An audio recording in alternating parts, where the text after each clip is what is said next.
Hello there, it's Cassie. Welcome back to my YouTube channel. Today I have another video kind of going over another Arteza product. These are the TWE markers, at least that's what I'm going to call them. And this is the set of 48. They have a set of 101.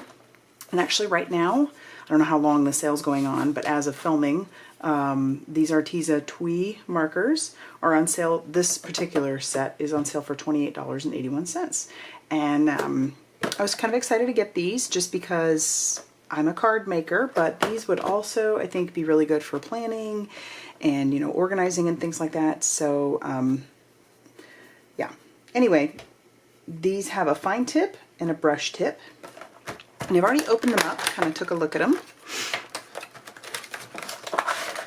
So I like that they have this case. This is nice. And here's all the colors right on the back. It says they are unique colors, water-based ink.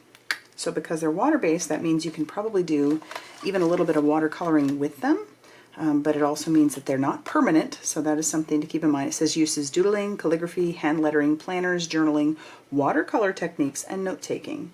So if you are like me and you like to have your organization be kind of pretty, or your planner be a little bit pretty, this is fun. Or if while you're taking notes you like things to be organized, this is a good way to do that. You could put a bunch of these in a pouch, head off to wherever you got to take notes, call it a day. So I am going to show you a couple of the watercolor techniques. I'm also going to make a couple of cards using these. But there's a good array of colors. So yeah, and then I'll even show you some of the organization with them, or at least put it in my planner. I did grab, keeping in mind that these are not like the Arteza watercolor brushes, the real brush pens. So these are not like these. This has an actual like brush tip, and it will spread out, and you know, this is supposed to be used specifically for watercolor techniques, whereas these are not necessarily designed for that.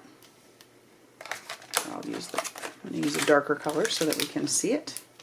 But I have some Arteza Expert, and this was sent to me, and I do want to do a separate video on this particular paper. This is the Expert. I have the other Expert, but this one is not 100% cotton. So typically 100% cotton, at least in my opinion, is always better for watercoloring, but it's also, you know, more expensive. This particular one, they have on the website for, if I can find it, they have it for, well, I can't seem to find it right now. Anyway, they have it for, oh, here it is. So they have these for, it's a pack of 2, so mine came in a pack of 2. 32 sheets in each for $31.99, so it ends up being like 50 cents a sheet because you get 2 packs of these. And these are 11 by 14, so they're not the typical 9 by 12. So the 100% cotton that I got has only 14 sheets in it, and that's a 9 by 12. So let me grab that real quick. Yeah. All right, so here's the other. This is the Expert level, but this one's 100% cotton, mold made cold press, acid free. But this one is, it would be $25.99 for these 14 sheets. So this is definitely much more of an investment, but I will say that everything that I've used with this, primo, ideal for any sort of watercoloring techniques. Yeah, so I'm excited to give this more of a try. The feel of it is super nice, and like I said, I'll get into that a little bit more. But so I do have the Arteza Expert. I also have some Strathmore 140 pound, and then I do have Bristol Smooth. Something tells me that it's going to work a little bit better on the Bristol Smooth, but we'll give it a shot. All right, so it does have, you've got your this is, they call this the fine tip, or no, this is the brush tip. Now it's not, it is a brush tip, but it's a little stiffer, and that's nice. And then you also have your fine tip. So this is good for, you know, writing or whatever. So I'm not sure what I'm spelling there. I'm supposed to spell hello. Clearly, I can't spell. So that's how fine tipped it is. So let's try to do a little bit of watercolor with it, just trying to get the paint to move. Let's see what we can do. So there it is on the Bristol Smooth.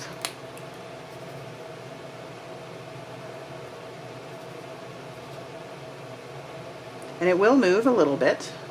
I get the impression that these are probably just better for marker coloring more than they are for like putting the marker to the paper and then trying to do like a watercolor technique in that sense. And something tells me it is not going to work that great on these for this particular technique.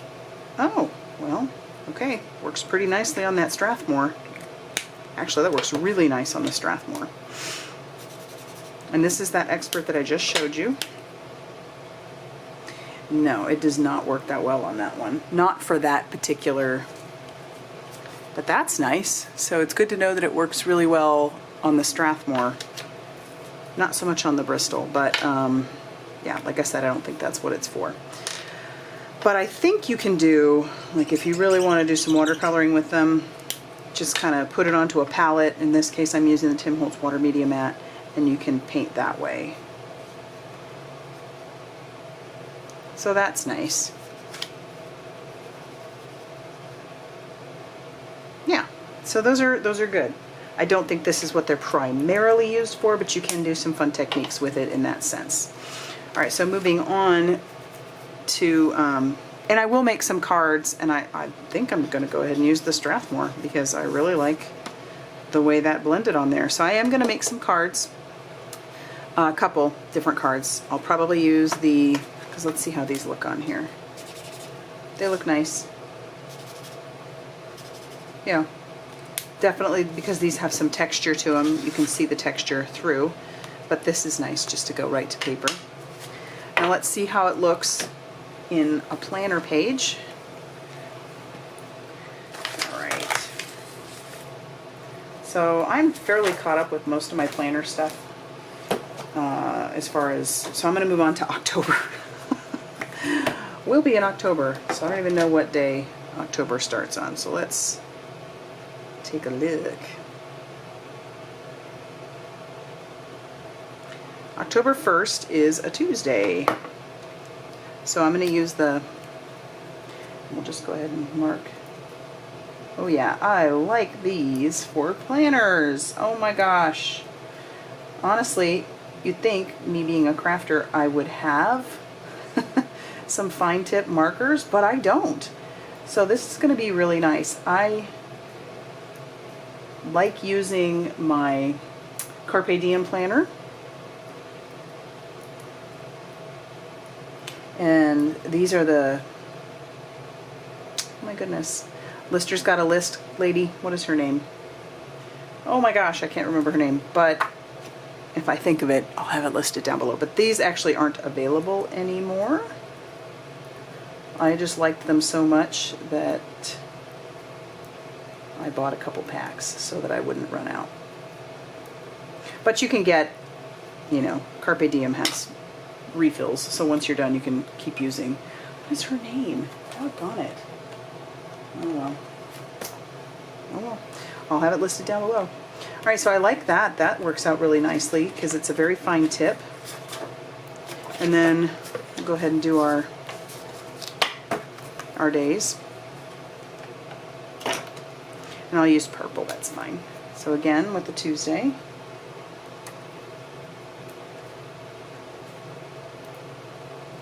Ooh, and into the notes section. Okay, so I really like that. I think that works out really, really well when you've got your, they are blendable, it says. Okay, well now I want to try that out on some paper. But yeah, check that out. Ooh, that'll be fun to have these. I'll just put them in a bucket, probably. Maybe I'll keep them in the container. I haven't decided, but I like these. The nice thing about having them in this little container is that it has the colors where they are. And I haven't swatched these yet. I know you're probably crazy surprised. I will swatch them because that's just what I do. But these are nice. I love these. Are they necessary? Well, no, they're not. Nothing. None of it's really necessary, is it? But some of it's so fun to use, and these I think would be a lot of fun. So if you like planning, or like I said, I'll show another card here in a minute. I'll come back and I'll show you those cards on quick mode on what I'm doing. Or maybe I will just make them and then come back and show you, because this video is already getting long. But yeah, so far impressed. All right, I'll go make some cards because that's what I do. Be back in a minute. All right, so we're back. I went ahead and swatched the colors, and I went ahead and used the same set that I typically use. It's this waffle flower set called Color Swatches. And I also have the dies with it because I messed up too. And the nice thing about it is I was able to cut out the dies and then just put that right over the top. But I numbered all of them, and now I know what each color actually looks like compared to them just being the marker themselves. Because as I was coloring earlier, I was finding I was having a hard time. I was having to mark them out. I'm like, well, that doesn't look like the marker itself. So that's one of the reasons why swatching can be so important. And I went ahead and did this on Strathmore watercolor paper because I discovered that's the watercolor paper that they work best with as far as like getting the color to drag out. And I just used one of my Arteza water brushes to do that. So very happy with that. There's a lot of good colors in here. There isn't much in the way of brown, so that's something to keep in mind if I don't know, if you use a lot of browns, this may not be something for you. But anyway, let me show you the cards that I made. So I'll show you the cards, and then we'll talk a little bit more about the markers. I made 2 cards. I made this one using the Strathmore watercolor paper, and then I used this one, and this one's Bristol Smooth. And with this one, I actually did the watercoloring. So I put the color down, and then I drug it out with my water brush. And I did do a little bit of sponging around the outside. I stamped this using this Simon Says stamp set called Blossoming. And it's just beautiful, and I also have the matching die that goes with it. I don't typically buy matching dies, but I was in love with this one, and I thought about making all kinds of cards with it, and so I did not want to fussy cut this one. And I like this die because it does have the intricacies to it. But anyway, off topic. Here's the one where I just put the color down with the marker. I didn't drag any watercolor out. I just put the color down with the marker. So these watercolors, these Twi markers or Twee markers, can definitely, I'm going to say Twee markers, they can definitely be used for card making. I think they do have some limited capabilities, but they're nice. I will probably use these in the future a little bit more for some card making just because it's fun. And I do like how it works on the Strathmore watercolor paper. Now, what I think they're really great for is the planning, or if you like to write with just write with your markers, or you're looking for markers that you can write with in your planners or whatever the case may be. These are great because they've got this other tip to them, and you know, they give a really nice impression that way. And you could even write with the brush tip, but it's definitely going to be better, or at least a little bit more legible with your marker tip, your bold tip. So yeah, those are my impressions of these. If you have any questions, go ahead and leave those in the comment section down below. But for all the reasons that I used them, I would definitely recommend these. I wish I had the bigger set, but that's only because I have full set syndrome, honestly. I've been using the Arteza Everblends a lot more. And again, just wish I had the full set because I think I would pull them out a lot more often. So, all right, but anyway, if you have any questions or if you have any comments, go ahead and leave those down in the comment section below. Like this video if you liked it. I will have some links down below for all the products that I used today, and I may have a coupon code for you. But otherwise, yeah. Thanks for stopping by, guys, and again, any questions, leave them down below.